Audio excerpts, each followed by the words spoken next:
जय हिंद दोस्तों। ई श्रम कार्ड को लेकर बहुत सारा कमेंट आता है।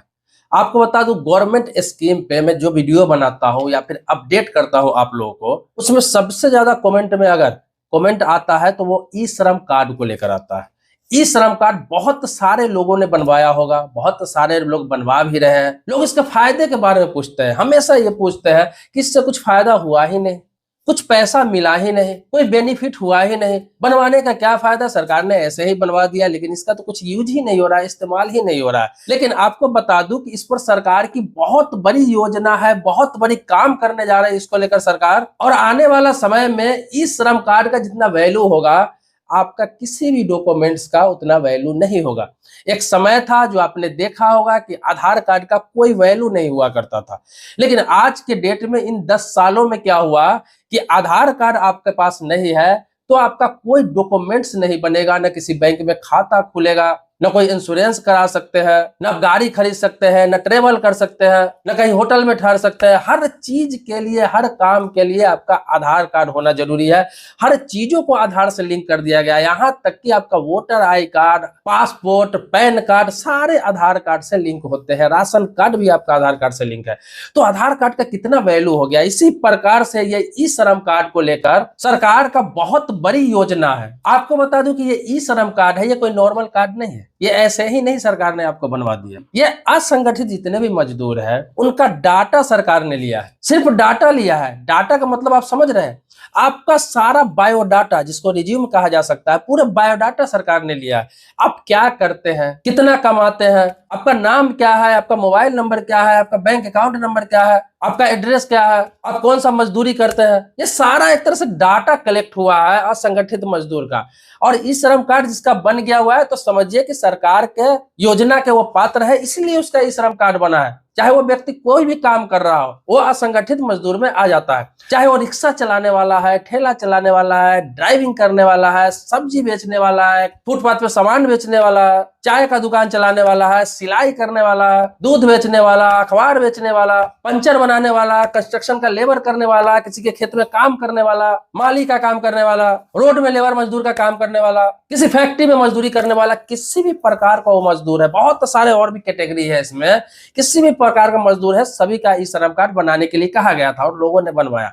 सरकार का आंकड़ा था कि अपने देश में 38 करोड़ से ऊपर असंगठित मजदूर है लगभग, लेकिन अभी का जो आंकड़ा है उसमें लगभग आपको बता दूं कि 45 करोड़ प्लस है जो असंगठित मजदूर अपने देश में है। मतलब कि वो आज काम करते हैं, कल का ठीक नहीं है। कहीं जॉब भी कर रहे हैं तो 2 महीना, 4 महीना, 6 महीना कर रहे हैं, आगे का ठीक नहीं है कि उनका जॉब रहेगा या जाएगा। किसी प्रकार का कोई काम कर रहे हैं, जो मैंने जितने भी काम बताए इसमें कोई ठीक नहीं रहता है कि काम कब चलेगा, नहीं चलेगा, पैसा कभी आता है, कभी नहीं आता, कभी काम खोजना पड़ता है। इसी को असंगठित मजदूर कहते हैं। तो सरकार ने इन सभी मजदूरों का एक तरह से डाटा लिया। अब देखो सरकार के पास डाटा ये चला गया, अभी लोग बनवा भी रहे हैं, जा भी रहा है। अब आने वाले समय में सरकार ये करने जा रही है कि इस श्रम कार्ड वालों को सारा लाभ, जितना लाभ जो एक मिलता है गरीबी रेखा वालों को, आने वाले समय में वो ई श्रम कार्ड ही उसका प्रमाण बनेगा। जैसे आपको अभी बता दूं कि अभी क्या है, अभी देखते होंगे गरीबी रेखा से जो लोग नीचे हैं वो आयुष्मान भारत कार्ड के पात्र होते हैं, जिन्हें 5 लाख रुपया प्रति ईयर हर साल इलाज कराने के लिए आयुष्मान भारत कार्ड पे मिलता है और फ्री ऑफ कॉस्ट उनका इलाज होता है।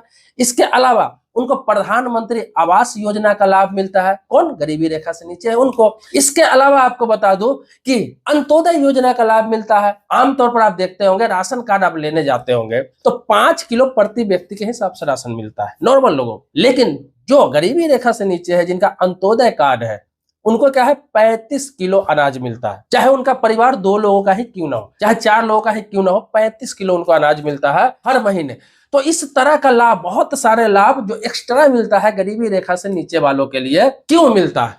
वो इसलिए मिलता है कि सरकार के पास उनका डाटा है, वो गरीबी रेखा से नीचे का पात्र है। सरकार को पता है कि इतने करोड़ लोग गरीबी रेखा के अंदर आते हैं और इनको स्पेशल लाभ दिया जाए। और स्पेशल लाभ इन्हीं को आता है। चाहे आयुष्मान भारत कार्ड का देखते होंगे लिस्ट बन के आता है ऑनलाइन, जिनका लिस्ट में नाम है उन्हीं का कार्ड बनेगा, जिनका लिस्ट में नाम है उन्हीं का प्रधानमंत्री आवास योजना के तहत उनको पैसा मिलता है घर बनाने के लिए, जिनका लिस्ट में नाम है उन्हीं का अंत्योदय योजना कार्ड बनता है स्पेशल राशन देने के लिए। इसके अलावा भी बहुत सारी योजना गरीबी रेखा वालों के लिए होता है। ये क्यों संभव होता है? क्योंकि सरकार के पास उनका डाटा है। अब देखिए ई श्रम कार्ड वालों का जब सरकार के पास पूर्ण रूप से डाटा चला जाएगा, उनको लगेगा कि अब सारे डाटा आ चुके हैं, उसमें थोड़ा बहुत 19-20 रहेगा। मान ली कि सरकार का टारगेट है कि 38 करोड़ 40 करोड़ लोगों का डाटा आना चाहिए, अभी तक 25 करोड़ लोग 26 करोड़ लोगों का डाटा सरकार के पास चला गया। जिस दिन सरकार के पास 30 करोड़ 35 करोड़ तक का भी डाटा चला जाएगा तो सरकार को यह लगेगा कि अब संपूर्ण होने की स्थिति में है, अब क्या है उनके लिए योजना लागू किया जाए। तो आने वाले समय में ऐसा प्लानिंग है कि आपका जो आयुष्मान भारत कार्ड हो गया, प्रधानमंत्री आवास योजना का लाभ हो गया, या फिर अंत्योदय योजना का लाभ हो गया, इसके बाद बहुत सारे रोजगार का सृजन करना है सरकार को, तो सरकार को यह चीज पता रहेगा कि किनको हमें रोजगार देना है, किनको रोजगार की आवश्यकता है,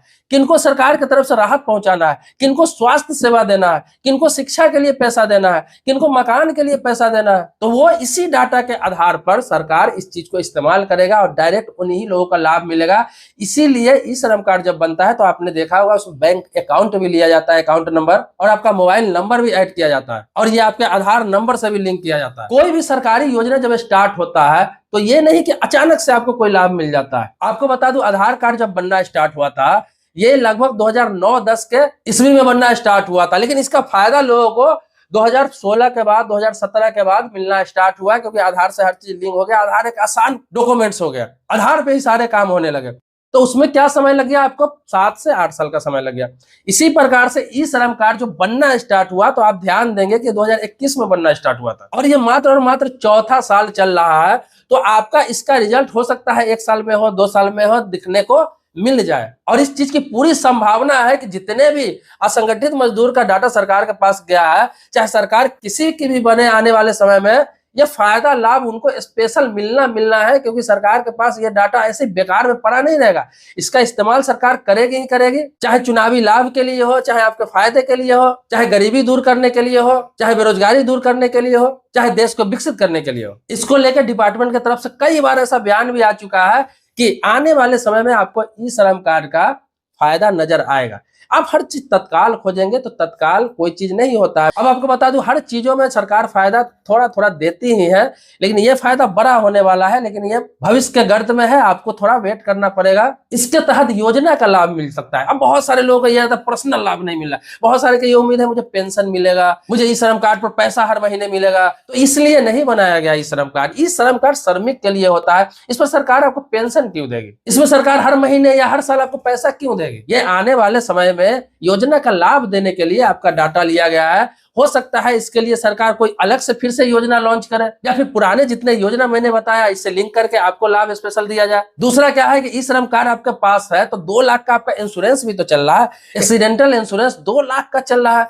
जिनका ई श्रम कार्ड बना हुआ है उनका अगर किसी कारण एक्सीडेंटल डेथ हो जाता है तो उनके नॉमिनी को 2 लाख रुपया मिलता है। अगर वो दिव्यांग हो जाता है, किसी प्रकार से बहुत बुरे तरीके से घायल हो जाता है, उस परिस्थिति में भी 1 लाख रुपया का उनके नॉमिनी को लाभ मिलता है। इसके लिए साल में कुछ नाम मात्र का आपका शुल्क जमा करना होता है, नाम मात्र का है। इसके अलावा फायदा ये मिल रहा है कि ये आपका एक मजदूर का प्रमाण पत्र है, सर्टिफिकेट है कि आप ये काम करते हैं, आप किसी दूसरे प्रदेश में काम करने जा रहे हैं, यहाँ तक कि दूसरे कंट्री में काम करने जा रहे हैं, आपके पास किसी प्रकार का कोई डिग्री नहीं है, सर्टिफिकेट नहीं है, कोई आपसे पूछता है कि क्या काम करते हो, आप कहाँ के रहने वाले हो, क्या आइडेंटिटी है, आप सही में काम करते हो या नहीं करते हो, कितना सालों से काम करते हो। ये ई श्रम कार्ड आपका एक आइडेंटिटी होता है, प्रमाण पत्र होगा कि ये देखो मेरा 2 साल या 5 साल पुराना मेरा ई श्रम कार्ड है, मैं ये काम करता हूँ 5 साल से 10 साल से, ये ई श्रम कार्ड बना था, मैंने ई श्रम कार्ड भी बनवा के रख रखा है, ये भारत सरकार गवर्नमेंट सरकार का है, इस पर कोई डाउट नहीं कर सकता है, कोई शक नहीं कर सकता है। बहुत सारे लोग ऐसे हैं जो दूसरे स्टेट में दूसरे कंट्री में काम करने जाते हैं, उनको रूम लेने में दिक्कत होती है कि बंदा सही में काम करने आया है कि गलत बंदा है, या बंदा झूठ बोल रहा है। वहां पे आपका ये डॉक्यूमेंट्स काम आता है कि देखिए मेरा ई श्रम कार्ड है, मैं ये काम करता हूँ, ये जॉब करता हूँ, मैं मजदूर हूँ, मैं फलाना काम करता हूँ, इस काम के सिलसिले में आया हूँ। ये आप अपना फैक्ट्री मालिक, कंपनी मालिक जहाँ काम कर रहे हैं वहाँ साइट पे भी दिखा सकते हैं। कहीं रूम लेना है किराए का, कहीं कुछ लेना, हर जगह ये आपका सहयोग ही करेगा, फायदा ही पहुंचाएगा। यही तो फायदा है सरकार की तरफ से। और बाकी जो पर्सनल व्यक्तिगत फायदे की बात है तो मैंने आपको बार बार बताया कि इसका फायदा आपको नजर आएगा भविष्य में और इसका फायदा आपको पता चलेगा। तो इसीलिए ये चीज दिमाग में निकाल दीजिए हमेशा कि इस कार्ड पर आपको पैसा मिलेगा, पेंशन मिलेगा, ये सब चीज के लिए नहीं है। योजना का लाभ भविष्य में मिल सकता है। और सबसे बड़ी बात आपको बता दूं कि ये भारत सरकार की योजना है, ये कोई स्टेट गवर्नमेंट का नहीं है, पूरे देश के लिए है। पूरे देश का डाटा सरकार कलेक्ट कर रही है। बहुत सारे लोग ये भी पूछते हैं कि क्या लेबर कार्ड बनवा रखा है वो ई श्रम कार्ड बनवा सकता है कि नहीं, या फिर ई श्रम कार्ड बनवा रखा है वो लेबर कार्ड बनवा सकता है कि नहीं। दोनों अलग अलग होता है, चीजों को समझ लीजिए। तो आप ई श्रम कार्ड बनवा रखे हैं तो भी लेबर कार्ड बनवा सकते हैं, और लेबर कार्ड आपने बनवा रखा है तो भी ई श्रम कार्ड बनवा सकते हैं, क्योंकि लेबर कार्ड होता है वो स्टेट गवर्नमेंट का होता है और ये आपका सेंट्रल गवर्नमेंट का है, भारत सरकार का। मतलब जिस राज्य में रहते हैं, बिहार, यूपी, महाराष्ट्र, जहां भी रहते हैं, तो वो राज्य सरकार बनवाती है लेबर कार्ड, राज्य सरकार द्वारा फायदा दिया जाता है। ई श्रम कार्ड है, ये भारत सरकार के लिए है, ये भारत सरकार की तरफ से भविष्य में फायदा मिलेगा। इसके अलावा आपको बता दूं कि इससे संबंधित जो भी ऑफिशियल जानकारी आती है, ई श्रम कार्ड से संबंधित जो भी आएगा, मैं आपको अपडेट करता रहता हूं, करता रहूंगा। चाहे कोई भी सरकारी योजना से संबंधित अपडेट आता है, उसके बारे में आपको जानकारी देता रहता हूं, बताता रहता हूं, उसके लाभ के बारे में बताता हूं, उसके नुकसान के बारे में बताता हूं, यह भी बताता हूं कि कौन लोग इसके लाभ उठा सकते हैं, कौन लोग पात्र नहीं है, किसको लेना चाहिए, किसको नहीं लेना चाहिए, सब कुछ अवगत कराता रहता हूं। इसके अलावा इस चैनल पर आपको बता दूं कि कानून से संबंधित जो भी जानकारी होती है, आपने देखा होगा इस चैनल पर लगभग 400-450 वीडियो सिर्फ ऐसे है जो जमीन जायदाद प्रॉपर्टी से रिलेटेड विवाद से संबंधित वीडियो डाले गए हैं, ताकि आप लोग उन चीजों को भी समझ सके, कानूनों को भी समझ सके। बहुत सारे लोगों ने मेरे वीडियो देख के लाभ उठाया है, बहुत सारे लोगों को फायदा हुआ है, बहुत लोगों का जमीनी विवाद खत्म हो गया है, बहुत सारे लोगों को कानून की समझ हो गई है, आपसे विवाद खत्म लोगों ने कर लिया, भाइयों में बंटवारा, चाचाओं में बंटवारा, खानदान की लड़ाई, केस मुकदमा, बहुत सारी चीजों में मैंने सपोर्ट किया है इस वीडियो के माध्यम से लोगों का। बहुत सारे लोग व्यक्तिगत रूप से संपर्क करना चाहते हैं, मिलना चाहते हैं, या फिर आपको बता दूं वो फोन करना चाहते हैं, फोन नंबर लेना चाहते हैं, जो संभव नहीं हो पाता है, क्योंकि मैं वीडियो में लगभग सारी चीजें आपको क्लियर कर ही देता हूं। दूसरा क्या है कि बहुत सारे आपको बता दूं कि हजारों की संख्या में मुझे मेल आते हैं हर महीने, जो लोग पर्सनल व्यक्तिगत रूप से मुझसे बात करना चाहते हैं, सलाह लेना चाहते हैं, जो संभव नहीं है। हाँ, इतना यकीन दिलाता हूं आपको कि आप कमेंट बॉक्स में जो भी चीज लिखते हैं, जो भी डिमांड करते हैं, जो सवाल पूछते हैं, मैं उस टॉपिक का वीडियो बना देता हूं, या फिर पहले से वीडियो बना हुआ है तो मैं बता देता हूं कि जाकर देख सकते हैं। उससे आपको समाधान जरूर मिल जाएगा, उससे आपको नॉलेज जरूर हो जाएगा, जानकारी जरूर हो जाएगा, जो भविष्य में आपको काम आएगा। और सबसे बड़ी बात आपको बता दूं कि मेरे चैनल की तरफ से कभी भी किसी प्रकार का किसी से 1 रुपया भी नहीं लिया जाता है सलाह के नाम पर, या फिर किसी प्रकार का अभी तक नंबर नहीं जारी किया गया है कुछ भी। तो अगर इस तरह का कोई डिमांड करता है आपसे, कोई किसी तरह का बात करता है, या फिर आपको किसी प्रकार से गुमराह करता है, तो आप सतर्क रहिए, सावधान रहिए।